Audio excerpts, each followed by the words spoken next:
तारीख 13 जुलाई। जगह अमेरिका के पेंसिल्वेनिया का बटलर शहर।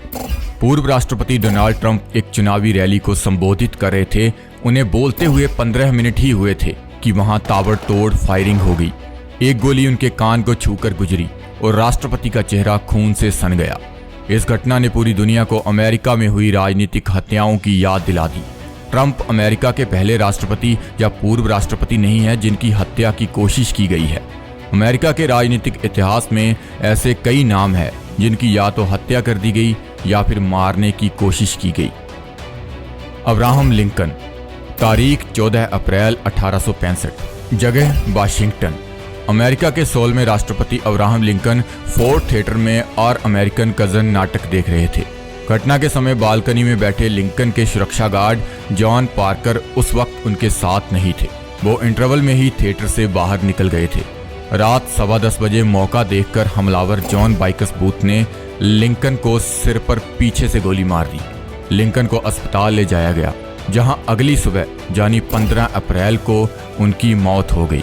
गोली मारने वाला जॉन बाइकस बूथ पेशेवर थिएटर आर्टिस्ट था।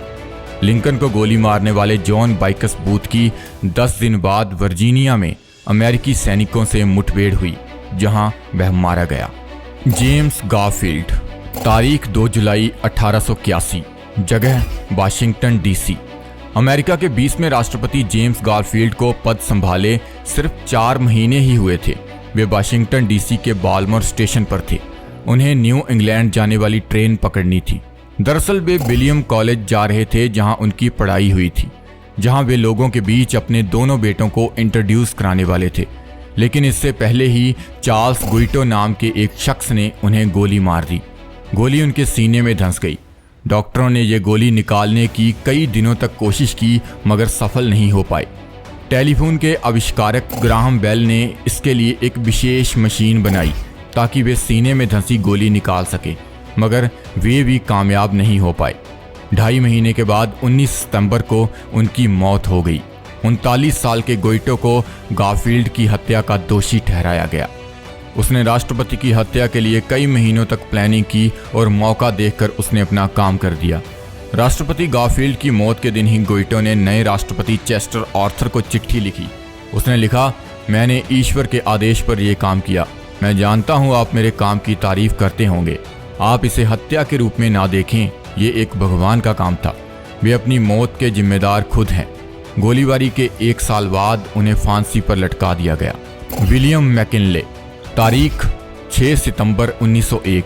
जगह बफेलो। अमेरिका के 25वें राष्ट्रपति विलियम मैकिनले का दूसरा कार्यकाल चल रहा था।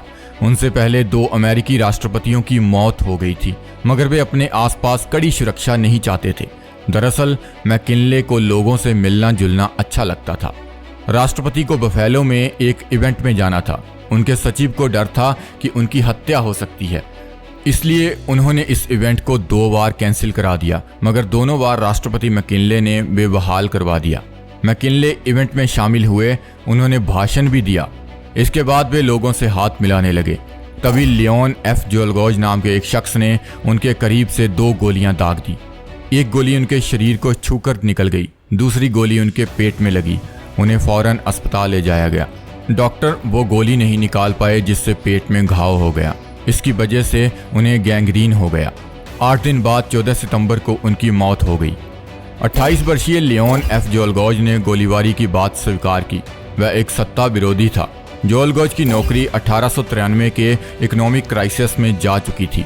वह मैकिनले को देश की इस हालत का जिम्मेदार मानने लगा। उसे लगने लगा कि वह जब तक राष्ट्रपति की हत्या नहीं कर देता, देश की हालत नहीं सुधर सकती। उसके बाद उसने राष्ट्रपति की हत्या कर दी। उसे मुकदमे में दोषी पाया गया और 29 अक्टूबर 1901 को बिजली की कुर्सी पर मौत की सजा दी गई। John F Kennedy. तारीख 22 नवंबर 1963। जगह डलास। अमेरिका के तत्कालीन राष्ट्रपति जॉन एफ कैनेडी एक बार फिर से राष्ट्रपति बनने की तैयारियों में जुटे थे। उन्हें भरोसा था कि एक बार फिर से वो अमेरिका के राष्ट्रपति चुने जाएंगे। इस बीच उन्होंने टेक्सास का दौरा करने का फैसला किया। यहाँ पर उनकी डेमोक्रेटिक पार्टी के कुछ नेताओं के बीच आपसी विवाद था। चुनाव से पहले कैनेडी हर हाल में इस विवाद को खत्म करना चाहते थे। वे 21 नवंबर को टेक्सास पहुंचे। वहां उन्होंने कुछ कार्यक्रमों में हिस्सा लिया। इसके अगले दिन वे डलास पहुंचे। उन्हें देखने के लिए सड़कों पर लोगों की भारी भीड़ जुट गई थी। कैनेडी अपने एयरफोर्स वन विमान से निकलकर पत्नी जैकलीन के साथ वहां खड़ी एक ओपन लिमोजिन कार में बैठ गए। रैली स्थल पर सड़कों के दोनों तरफ जमा भीड़ उनके नारे लगा रही थी। राष्ट्रपति जॉन एफ कैनेडी लोगों का उत्साह देखकर काफी खुश थे। इस दौरान भीड़ के बीच से 2 गोलियां चली। एक गोली सीधे कैनेडी के सिर में और दूसरी उनकी गर्दन में लगी। कुछ देर पहले तक मुस्कुराकर हाथ हिलाते हुए लोगों का अभिवादन स्वीकार करते कैनेडी अब अपनी पत्नी ओनासिस के गोद में गिरे थे। लिमोजिन कार में खून के छींटे और मांस के लोथड़े पड़े हुए थे। राष्ट्रपति की सुरक्षा में लगे जवान उनको लेकर पार्कलैंड मेमोरियल अस्पताल पहुंचे, लेकिन डॉक्टरों ने दोपहर के 1 बजे उन्हें मृत घोषित कर दिया। इस हमले में कैनेडी की गाड़ी में सवार गवर्नर कॉनली भी घायल हुए थे, लेकिन वो जल्द ही ठीक हो गए। कैनेडी पर गोली चलाने के आरोप में सेना से निकाले गए एक पूर्व सैनिक ऑसवाल्ड को गिरफ्तार किया गया। हालांकि 2 दिन बाद कैनेडी के एक समर्थक ने उसकी हत्या कर दी।